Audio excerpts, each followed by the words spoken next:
1959 की एक रात 9 हाइकर्स गायब नहीं हुए, उनके साथ कुछ हुआ था और आज तक कोई नहीं जानता क्या। रशिया के बर्फीली पहाड़ों में क्या ऐसी चीज थी जो 9 ट्रेंड हाइकर्स को एक ही रात में मार गई। सबूत सबके पास है, जवाब किसी के पास नहीं। Welcome to the Dyatlov pass mystery. अस्सलाम वालेकुम दोस्तों, आज हम बात करने जा रहे हैं एक ऐसे अनसोल्व केस और एक ऐसी मिस्ट्री के ऊपर जो 65 इयर्स के बाद भी हिस्टोरियंस और इन्वेस्टिगेटर्स को हैरान कर देती है। दोस्तों, रशिया के शहर येकाटेरिनबर्ग, जिसका उस वक्त नाम एस्वर्डलॉस्क था, वहां वाक़या यूरल पॉलिटेक्निक इंस्टीट्यूट के स्टूडेंट्स और ग्रेजुएट्स पर मुश्तमिल 10 लोगों के ग्रुप ने एक टूर प्लान किया। ये लोग कैटेगरी 3 यानी सोवियत यूनियन का उस वक्त का सबसे टफ और डेंजरस विंटर ट्रैकिंग सर्टिफिकेट हासिल करना चाहते थे। इस एग्जाम को पास करने के लिए उन्हें यूरल माउंटेन्स के नॉर्थ साइड पर एक 300 किलोमीटर का ट्रैक कंप्लीट करना था। हाइकिंग ग्रुप के 10 मेंबर्स, जिनमें 8 लड़के और 2 लड़कियां शामिल थी। ग्रुप का लीडर था इगोर डैटलोव। जिस जगह पर एग्जैक्ट ये इंसिडेंट हुआ उसको बाद में डैटलोव पास का नाम दिया गया और इस इंसिडेंट को नाम मिला डैटलोव पास इंसिडेंट। इगोर डैटलोव, जो कि बहुत ही एक्सपीरियंस्ड और डिसिप्लिन्ड हाइकर था, उसने टूर का सारा रूट खुद प्लान किया था। क्योंकि टूर किसी भी तरफ से स्पॉन्सर्ड तो था नहीं, उन लोगों ने टूर पे अपनी जरूरत का सारा सामान खुद अरेंज किया। यूनिवर्सिटी की इन्वॉल्वमेंट सिर्फ इतनी थी कि यूनिवर्सिटी ने इस एक्सपीडिशन को एकेडमिक स्पोर्ट्स एक्सपीडिशन के तौर पर अप्रूव किया। दोस्तों, ग्रुप का एक मेंबर यूरी योडिन, जो अकेला जिंदा बचा था, वो भी सिर्फ इसलिए क्योंकि वो एक्सपीडिशन को छोड़कर वापस आ गया था। उसको पहले ही स्की रूट के बाद 28 जनवरी को बहुत ही सीवियर सैटिक नर्व पेन था, जिसकी वजह से वो फर्दर कंटिन्यू नहीं कर पाया। सैटिक नर्व आपकी बॉडी का एक लॉन्गेस्ट नर्व होता है जो लोअर बैक से लेग्स तक जाता है और आपकी बॉडी के सेंसेशंस को भी कंट्रोल करता है। दोस्तों, ग्रुप के बाकी मेंबर्स में Rustem Slobodin, Yuri Doroshenko, Yuri Krivonischenko, Alexander Kolevatov, Nikolai, Semyon Zolotaryov, Zinaida और ल्यूडमिला डुब्रीना शामिल थी। 23 जनवरी को ग्रुप एस्वर्डलॉस्क से ट्रेन पर रवाना होता है। 25 जनवरी की सुबह ग्रुप ईवडल टाउन पहुंचता है। वहां से वो लोग ट्रक का सफर करते हुए 26 जनवरी को विजाय गांव पहुंचते हैं, जो कि जंगल से पहले एक आखिरी गांव था। यहां तक के सफर का हाल उन सब ने अपनी अपनी डायरी में भी लिखा। यहाँ वो रात को स्टे करते हैं और जरूरत की मजीद चीजें खरीद कर अगले दिन के सफर की तैयारी शुरू करते हैं। यहाँ जिनाइदा ने अपनी डायरी में लिखा, It turns out that this is our last day of civilization and last chance me and Lyudmila had to sleep in beds. Tonight we are going to be in a tent. यानी civilisation में, आबादी में ये उनका आखिरी दिन था और वो अगली रात टेंट में गुजारने वाले थे। 27 जनवरी को टॉर्टेन माउंटेन की तरफ हाइक शुरू होती है और ये एक्सपीडिशन का पहला दिन काउंट किया जाएगा। क्योंकि कैटेगरी 3 के सर्टिफिकेट को हासिल करने के लिए जो रूल्स सेट थे उसमें बैड वेदर कंडीशंस की वजह से स्टे करना, बस या ट्रेन का सफर और रेस्ट डेज काउंट नहीं होते थे। और यही वो पहला दिन था जिसकी हाइक में यूरी योडिन शामिल था। इसके बाद 28 जनवरी को वो वापस चला गया था। सफर के दौरान मुख्तलिफ जगहों पर वो लोग पिक्चर्स लेते रहे और डायरीज में हर चीज नोट करते रहे। 27 जनवरी को टॉर्टेन माउंटेन की तरफ हाइक शुरू होती है और ये एक्सपीडिशन का पहला दिन काउंट किया जाएगा। और अब यहां पर आता है मिस्ट्री का सबसे डेंजरस पार्ट। दोस्तों, 1 फरवरी की रात ही वो रात है जब सब कुछ हुआ। इन्वेस्टिगेशन के मुताबिक 9 से 11 के दरमियान सब लोग टेंट में मौजूद थे। अचानक कोई इमरजेंसी हुई। क्या थी वो emergency? Avalanche, infrasound panic, military test, yeti, या फिर कोई इंटरनल पैनिक? दोस्तों, इगोर के मुताबिक ये था कि वो लोग 12 फरवरी को वापस विजय गांव आकर स्पोर्ट्स क्लब को पैगाम भेज देंगे।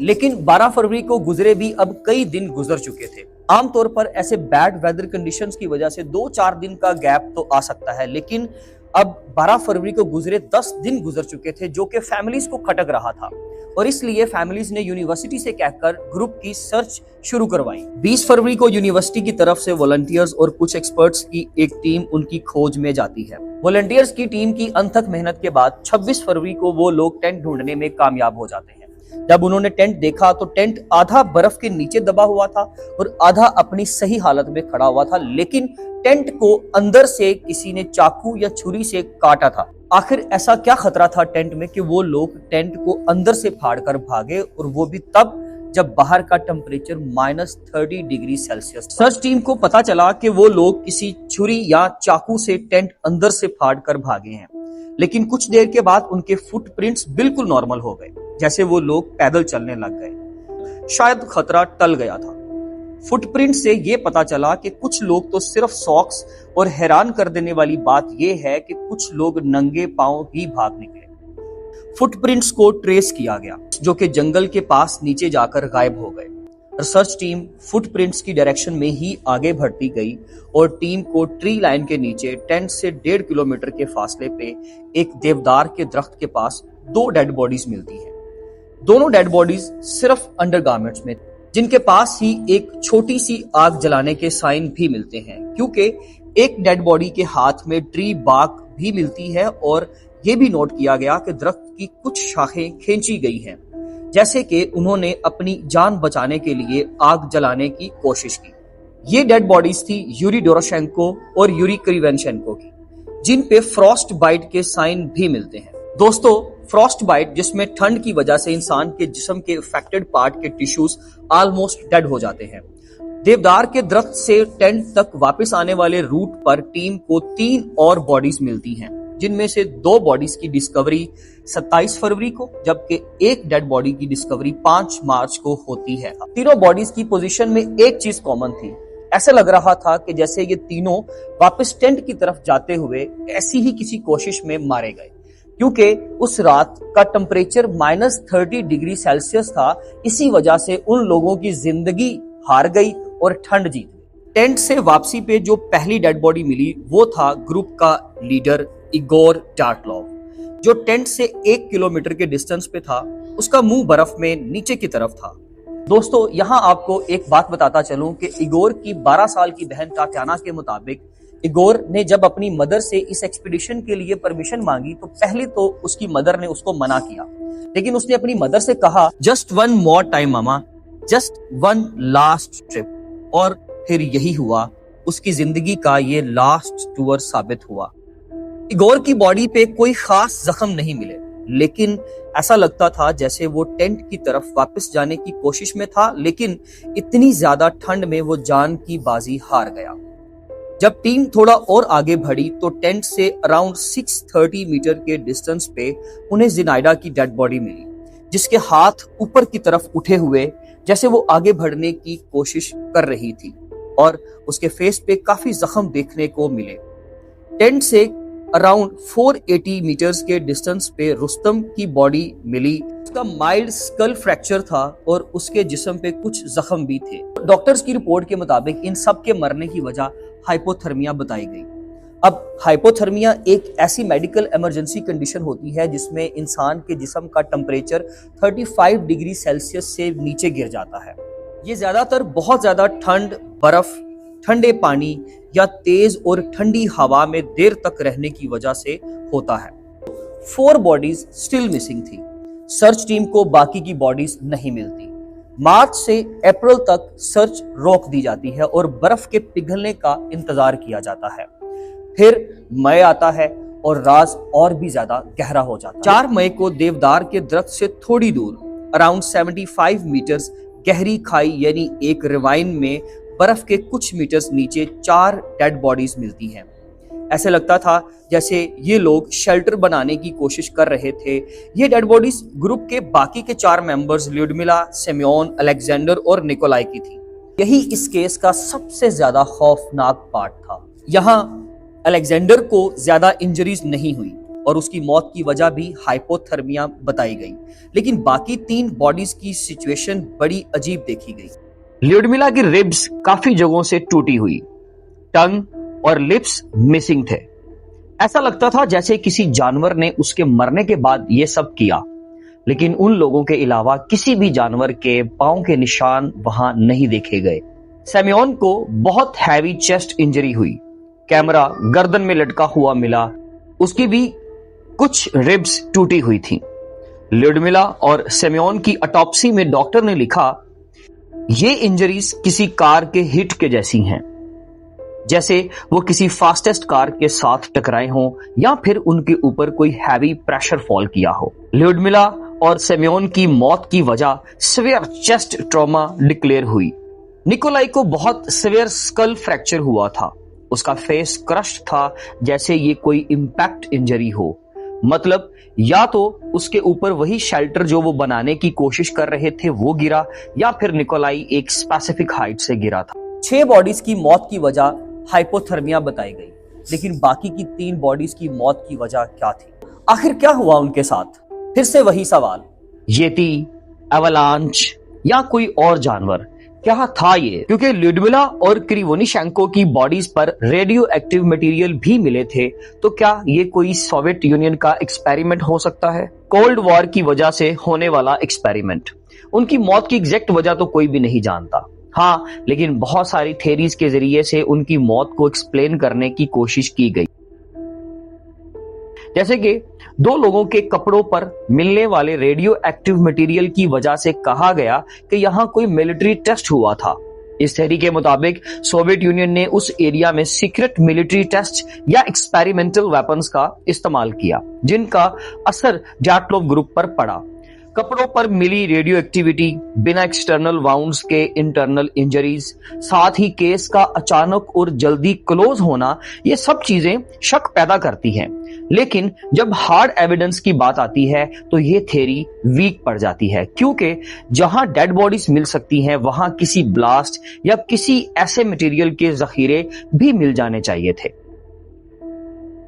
दोस्तों, ग्रुप के एक मेंबर ने कैमरा में उस रात ये वाली तस्वीर बनाई थी, जिसमें नजर आने वाली एक छोटी सी ब्लरी लाइट से भी कुछ थ्योरी सामने आई।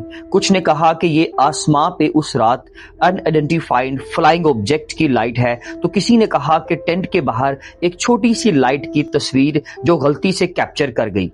लेकिन क्योंकि वहां किसी ब्लास्ट के निशान नहीं मिले, तो इस चीज को भी सच नहीं माना गया। इस थ्योरी के मुताबिक पहाड़ों की खास शेप और तेज हवा के कॉम्बिनेशन से लो फ्रीक्वेंसी साउंड वेव्स पैदा हुई होंगी, जो इंसानी दिमाग पर गहरा साइकोलॉजिकल असर डालती हैं। ऐसी वेव्स पैनिक, बेचैनी, इररेशनल फियर और कंफ्यूजन पैदा कर सकती हैं। बगैर किसी फिजिकल खतरे के ये थ्योरी सडन और अजीब बिहेवियर को समझने में मदद देती है, खास तौर पर टेंट को अचानक छोड़ देना। लेकिन इसके भी सीरियस मसाइल हैं। ये थ्योरी सीवियर फिजिकल इंजरीज जैसे चेस्ट क्रश और स्कल फ्रैक्चर्स को एक्सप्लेन नहीं करती। कुछ लोगों का ख्याल है कि जाटलोव ग्रुप पर किसी अननोन क्रिएचर, एलियंस या येती ने हमला किया। इस थ्योरी को इसी ब्लरी फोटो और सडन पैनिक बिहेवियर से जोड़ने की कोशिश की जाती है। लेकिन जब एविडेंस को देखा जाए तो ये थ्योरी भी फौरन कमजोर पड़ जाती है, क्योंकि किसी भी बॉडी पर एनिमल के दांत या पंजों के निशान ही नहीं मिले। ना ही स्नो में कोई ऐसे फुटप्रिंट्स थे जो किसी अननोन क्रिएचर की तरफ इशारा करते। सबसे बड़ी बात यह है कि टेंट अंदर से काटा गया था, बाहर से नहीं। इसलिए यह थ्योरी ऑफिशियली और साइंटिफिकली मुकम्मल तौर पर रिजेक्ट की जा चुकी है। अब बात आती है एवलांच की। इस थ्योरी के मुताबिक रात के वक्त पहाड़ी ढलवान से बर्फ का एक बड़ा एवलांच नीचे आया। इस अचानक खतरे ने हाइकर्स को मजबूर कर दिया कि वो टेंट को अंदर से काट कर फौरन बाहर निकलें, क्योंकि एरिया पूरा माउंटेनियस और स्नो कवर्ड था और टेंट भी स्लोप पर लगा हुआ था। इसलिए पैनिक रिएक्शन पहली नजर में लॉजिकल लगता है। एवलांच के प्रेशर से कुछ मेंबर्स के सीने और सर की हड्डियां टूट सकती हैं, लेकिन इस थ्योरी के खिलाफ भी बहुत स्ट्रॉन्ग पॉइंट्स हैं, जैसे कि सर्च टीम्स को फुल एवलांच की कोई वाज़ेह निशान ही नहीं मिले। टेंट ज्यादा डैमेज के बगैर खड़ा था और सबसे अहम बात, टेंट से नीचे जंगल तक क्लियर फुटप्रिंट्स नजर आए। अगर पूरा एवलांच होता तो ऑब्वियसली ये फुटप्रिंट्स मिट जाते। इसी वजह से इन्वेस्टिगेटर्स ने फुल एवलांच थ्योरी को ऑफिशियली वीक करार दी। मॉडर्न रिसर्चर्स के मुताबिक ये फुल एवलांच नहीं बल्कि बर्फ का एक पतला लेकिन सख्त स्लैब था जो धीरे से स्लाइड होते हुए उनके टेंट के ऊपर आ गया। इस स्लैब ने टेंट को मुकम्मल तबाह नहीं किया, लेकिन इतना प्रेशर जरूर क्रिएट किया कि अंदर मौजूद लोगों को लगा कि टेंट किसी भी वक्त कोलैप्स हो सकता है। इसीलिए उन्होंने पैनिक में टेंट छोड़ दिया। ये theory sudden escape behaviour, internal chest और स्कल इंजरीज को काफी हद तक एक्सप्लेन करती है। 2021 की साइंटिफिक सिमुलेशंस ने भी दिखाया कि किसी ऐसी कंडीशन में स्नो स्लैब रियलिस्टिकली मूव कर सकता है, मगर फिर भी कुछ सवालात बाकी रहते हैं, जैसे रेडियो एक्टिविटी का सोर्स और ल्यूडमिला के मिसिंग टंग और आइस। इन कमियों के बावजूद आज के दौर में ये सबसे ज्यादा एक्सेप्टेड साइंटिफिक एक्सप्लेनेशन समझी जाती है। दोस्तों, डैटलोव पास केस को ऑफिशियली क्लोज कर दिया गया है। ऑफिशियल रिपोर्ट के मुताबिक हाइकर्स की मौत किसी क्रिमिनल एक्टिविटी की वजह से नहीं हुई। ऑफिशियल रिपोर्ट्स में कहा जाता है कंपेलिंग नेचुरल फोर्स, तो इसका मतलब है कुदरत की कोई ऐसी ताकत जो इंसान के काबू से बाहर हो। अथॉरिटीज ने यह कंक्लूड किया कि ये एक नेचुरल डिजास्टर था जिसमें कोई इंसानी गलती नहीं मिलती। दोस्तों, डैटलोव पास का राज शायद एक ही मिस्ट्री से कभी भी सॉल्व ना हो सकता है उस रात बर्फ, डर, ठंड और गलत फैसलों ने एक ऐसा चेन रिएक्शन पैदा किया जो पूरी एक्सपीडिशन को खामोशी के साथ निकल गई। डैटलोव ग्रुप सिर्फ चंद रातें दूर था अपने कैटेगरी 3 सर्टिफिकेट से। इसी वजह से उनका पैनिक में अपना टेंट छोड़कर भाग जाना आज तक एक मिस्ट्री है। दोस्तों, आप क्या सोचते हैं इस बारे में? क्या उस रात जो भी हुआ वो एक नेचुरल डिजास्टर था या आज भी कोई हकीकी सच बर्फ के नीचे दबा हुआ है? अपने ओपिनियंस कमेंट में जरूर बताइएगा। अगर आपको वीडियो पसंद आई तो लाइक कीजिएगा और ऐसी बहुत सारी मिस्ट्रीज के बारे में जानने के लिए हमारे चैनल को सब्सक्राइब करना मत भूलिएगा। Thank you so much. Allah Hafiz.